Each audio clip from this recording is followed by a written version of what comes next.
Plans to permanently mark the north of Scotland's contribution to aviation history have received the Royal Seal of Approval. A Nimrod aircraft was officially named the Duke of Edinburgh at the former Kinloss Airbase. It's hoped the aircraft will form the centrepiece of a new museum. Nicola McCallie reports.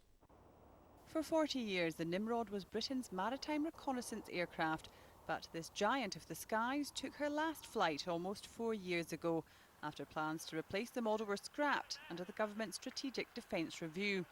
RAF Kinloss itself ceased to be an Air Force base after it was handed over to the Army 2 years later, but a group of enthusiasts have been working hard to conserve the area's aviation links. They bought the XV244 Nimrod from the MOD, and today their project received the Royal Seal of Approval when the aircraft was named the Duke of Edinburgh in a ceremony at a former hangar on the base.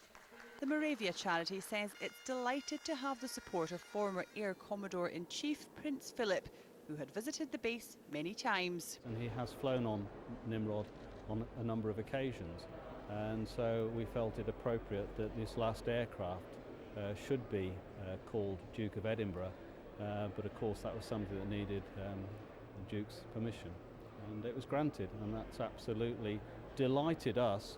It's given us a fresh impetus to take the project forward. Now, permit first on the Morayvia project is hoping she will take pride of place in its plans for an aerospace centre for Moray.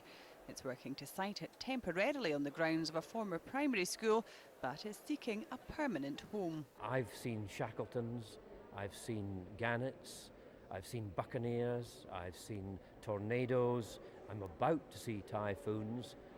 Murray's had every aircraft you can think of in the skies above us, and it makes sense to record that.